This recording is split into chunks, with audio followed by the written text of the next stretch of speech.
I'd accepted my fate as a ghost, wandering the glass towers of Canary Wharf, London's beating financial heart. 10 years at Harrington Associates, one of Britain's most prestigious investment firms, and I still felt like a shadow sliding along the polished marble corridors. My name is James Patterson, 45 years old, and for a decade, I'd been the invisible man who kept the entire operation running smoothly, whilst others took the credit.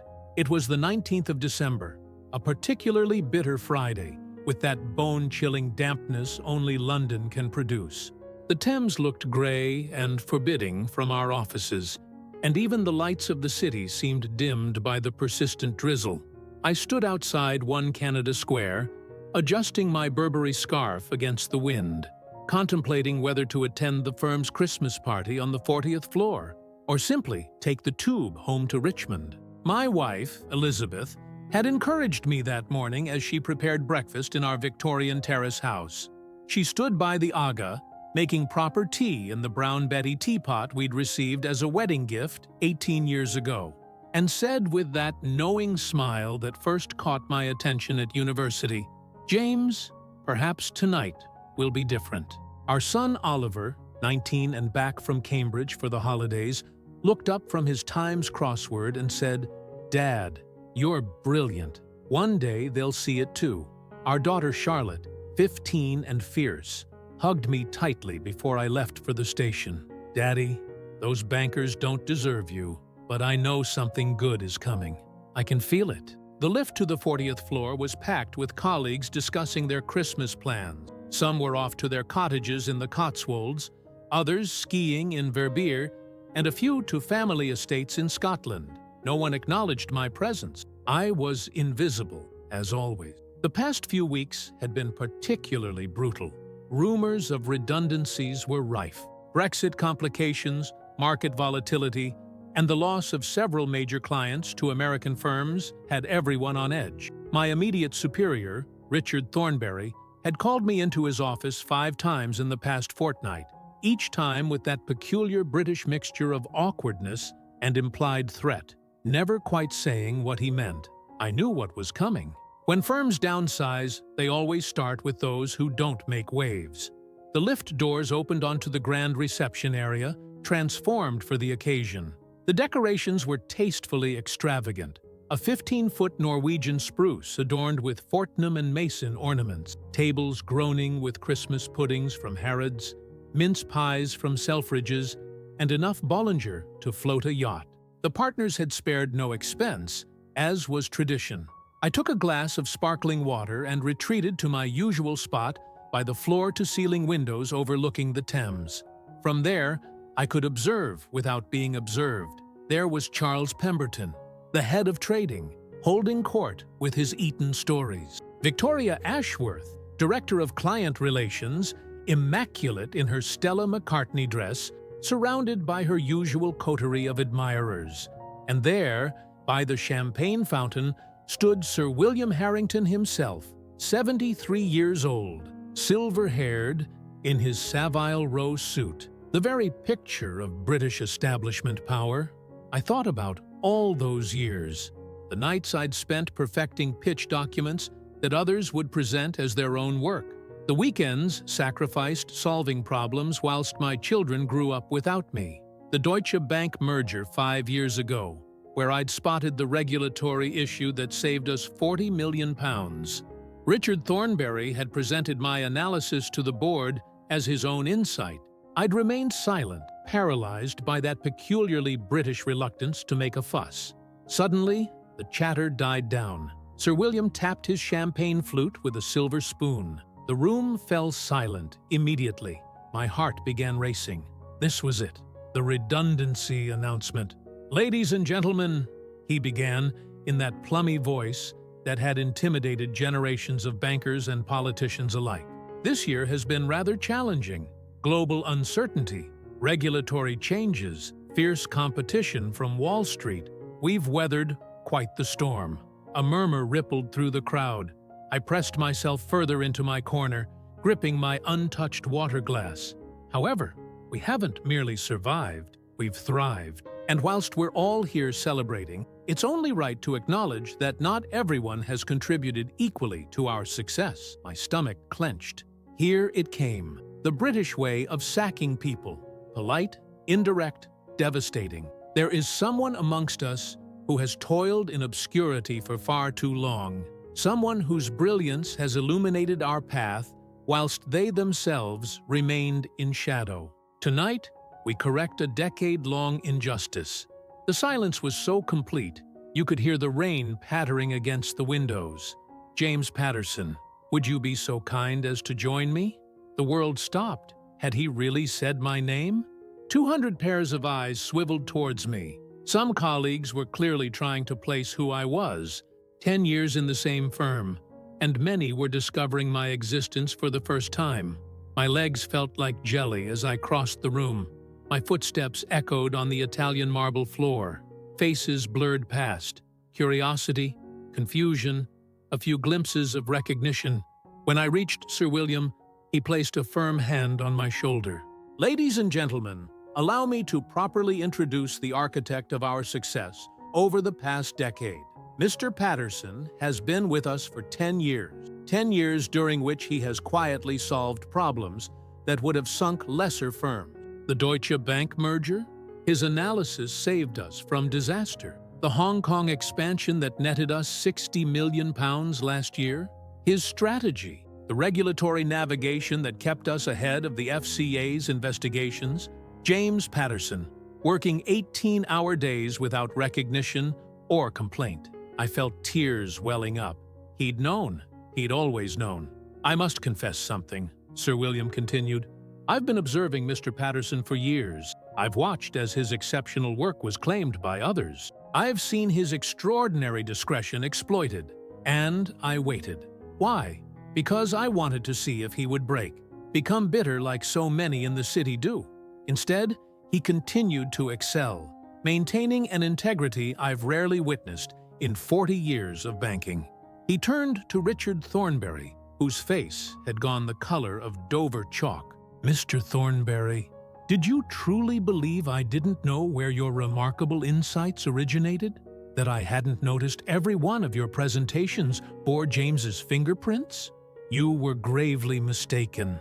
Richard looked at his shoes, unable to meet our chairman's gaze. Tonight, we right this wrong. James Patterson is hereby promoted to managing partner, effective immediately. His office will be on the 41st floor, next to mine. Moreover, we shall retroactively pay all bonuses that should have been his for the deals he actually closed. The applause was thunderous. I saw Victoria Ashworth nodding approvingly. Charles Pemberton, usually so cocksure, looked genuinely impressed. And Richard Thornberry, he looked like a man watching his empire crumble. But Sir William wasn't finished. He produced an envelope from his inside pocket. This, he said, holding it aloft, is a personal letter from the Governor of the Bank of England. He writes, and I quote, "The only reason Harrington Associates successfully navigated the recent regulatory changes was due to the exceptional work of one James Patterson. His understanding of both British and European financial law is unparalleled. You have a rare talent there. I suggest you recognize it before someone else does." The tears came freely now. Years of frustration, self-doubt, of wondering if integrity meant anything in the city, all washing away in this moment of absolute vindication. "James," Sir William said quietly, but loud enough for all to hear, "I know Elizabeth and your children are waiting at home. Ring them. Tell them that the man they've always believed in has finally been seen for who he truly is. Tell them their husband and father is no longer the invisible man of Canary Wharf." I nodded, unable to speak. The applause intensified. Colleagues who'd ignored me for a decade queued to shake my hand, to congratulate me. Some had the grace to look ashamed. Later in the evening, as the champagne flowed more freely and the atmosphere relaxed, I found myself on the outdoor terrace despite the cold. London sprawled before me, the lights of the city twinkling in the rain, the Thames flowing like liquid silver. My phone buzzed. Elizabeth had sent a photo. Oliver and Charlotte holding a homemade banner reading, Dad's finally been knighted, with hand-drawn stars around it. I smiled, wiping away the last tear. Tomorrow, I'd go home and tell them they'd been right all along. Their father was someone special. It had just taken a while for the world to notice. Sir William joined me on the terrace, carrying 2 glasses of 30-year-old Macallan. He handed me one. "You know, James, I've been planning this for months, but I needed to be certain.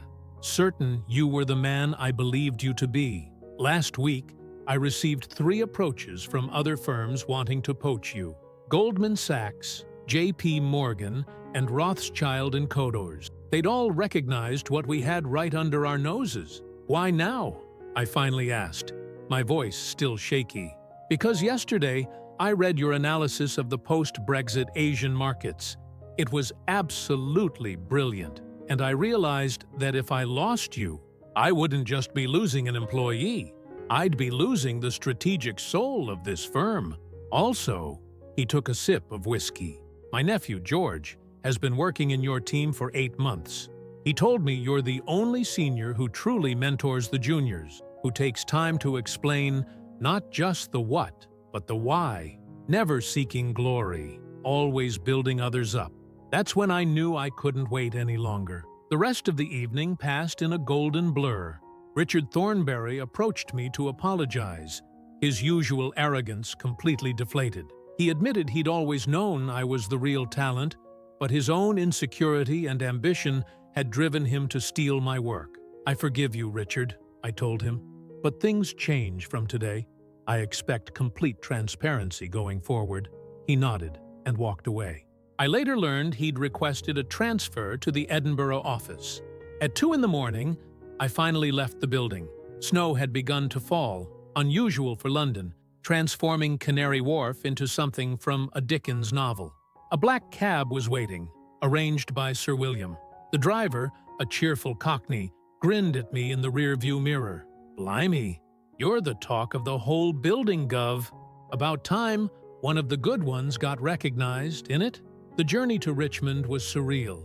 London passed by the frosted windows, and I saw the city differently, as though my new position had given me new eyes. When I arrived at our house, every light was on. Elizabeth was waiting at the door, still dressed, her eyes bright with excitement and unshed tears. "I knew it," she whispered, throwing her arms around me. "I've always known it. You were meant to shine, James. Always." We sat in our kitchen until dawn, drinking Earl Grey and talking about everything that would change. The salary that would allow us to finally buy that cottage in the Lake District we'd dreamed about. The holiday to New Zealand we'd postponed for years. The piano Charlotte had always wanted. Oliver's postgraduate studies without worry about loans. "But you know what makes me happiest?" Elizabeth said as the sun began to rise over Richmond Park. "It's that you won't have that defeated look anymore when you come home. That look of a man giving everything and receiving nothing in return." Monday morning, I entered my new office. 41st floor, panoramic views across London. On the mahogany desk, a gold nameplate, James Patterson, managing partner. Beside it, a bottle of 1961 Chateau Latour with a note from Sir William, "To new beginnings. In 4 years, I retire. This firm will need a new leader, someone with integrity, brilliance, and humility. The board has already agreed. Think about it, WH." I sat in my leather chair and gazed out at the city. The Thames wound its way through London. Big Ben stood proud despite the scaffolding, and the London Eye turned slowly in the winter sun. My phone rang. It was the Chancellor of the Exchequer, calling to congratulate me personally and discuss our firm's role in the government's new economic strategy. The following weeks were transformative. My salary increased 6-fold. The retroactive bonuses amounted to 7 figures, allowing us to immediately purchase our dream cottage in Grasmere, with views of the lake where Wordsworth once wandered. We kept the Richmond house too.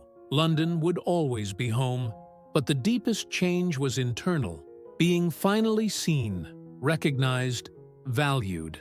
In meetings, my voice carried weight. Young analysts sought my mentorship. Clients specifically requested to work with me. I made a vow. No one would ever be invisible in my division. I established the Patterson program, a mentorship system ensuring every contribution was acknowledged, every talent nurtured. 6 months later, at the firm's summer party at the Savoy, I gave my first speech as managing partner. I spoke about the invisible ones, those who keep the machine running without fanfare or recognition. I announced that quarterly, we would hold the recognition ceremony, bringing hidden contributions to light. The irony wasn't lost on anyone. James Patterson, invisible for a decade, had become the champion of visibility. That evening, returning home on the train, I thought about all the James Pattersons across Britain, all those working in the shadows, excelling without acknowledgement.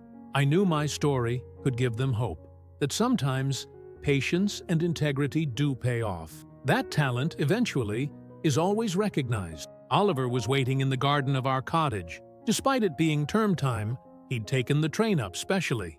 "Dad, fancy a walk around the lake?" "Of course, son," I replied, removing my suit jacket. "I have all the time in the world now." And it was true. The new position paradoxically gave me more freedom.